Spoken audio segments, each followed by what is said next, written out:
What if the real problem with a struggling apartment building isn't what you think? I've renovated hundreds of multifamily units, and the biggest mistakes always come down to a few key issues. Most struggling apartment deals don't fail, they're just mismanaged. Welcome to Strategy Saturday. I'm Charles Carillo, and today we're discussing how to turn around a struggling multifamily property.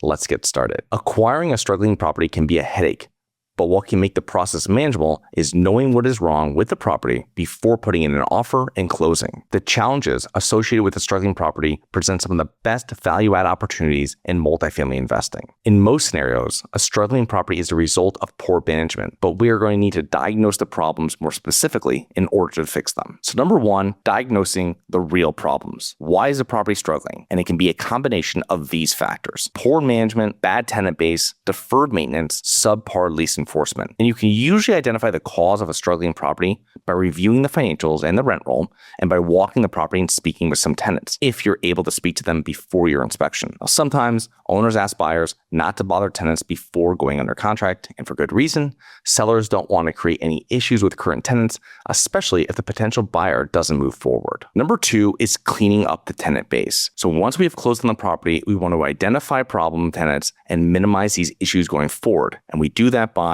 changing property management. If property is struggling, we want to switch the property management first. Enforcing the lease.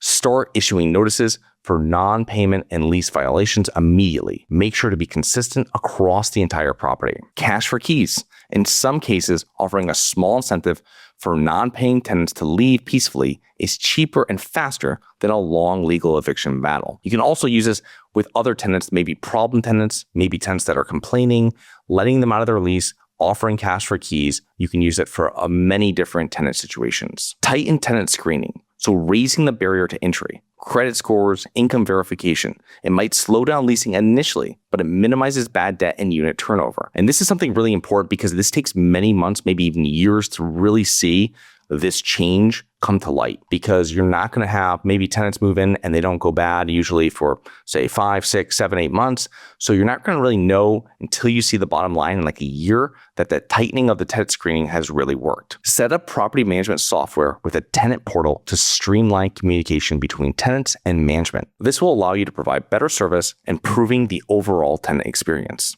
And if you want to learn more about effective tenant screening, you can check out episode SS203. That's SS203. Number three is addressing deferred maintenance. At the same time as we clean up the tenant base, we want to address all deferred maintenance items. Create a list of major to minor issues and start addressing them. Start with the main systems: HVAC, plumbing, and roofing issues. And then continue with other deferred maintenance. Number four is value renovations. Once the main issues with the property have been addressed, your management has been changed, and tenant screening has been tightened, we can start working on our value-add business plan. Start executing your value-add business plan. As units turn over, renovate them and start testing the market with updated units at new rental rates to see whether your pro forma was correct. Start the common area upgrades. This is where you can start updating hallways, lobbies, parking lots, landscaping, signage, lighting, painting, etc. An important note will be that you do not want to replace items marked as deferred maintenance that are going to be replaced with upgraded units soon. We also rarely renovate every unit as they turn. Maybe renovate a portion of them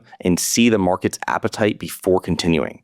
Only in really hot markets with rent increases and strong demand for newer units do we want to get aggressive about the number of units we're renovating. Turning around a struggling apartment building isn't easy, but it's one of the most rewarding strategies in multifamily investing. If you follow a structured approach, diagnosing the problems, stabilizing operations, upgrading the property and tenants, and renovating strategically, you can unlock significant value. I hope you enjoyed. Please remember to rate, review, subscribe, submit comments and potential show topics at globalinvestorspodcast.com. If you're interested in actively investing in real estate, please check out our mentoring programs at syndicationsuperstars.com.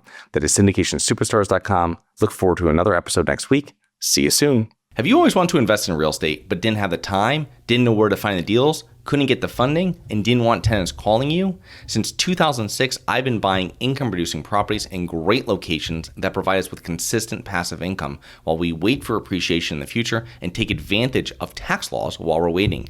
And unlike your financial advisor, we invest alongside our investors in every property we purchase.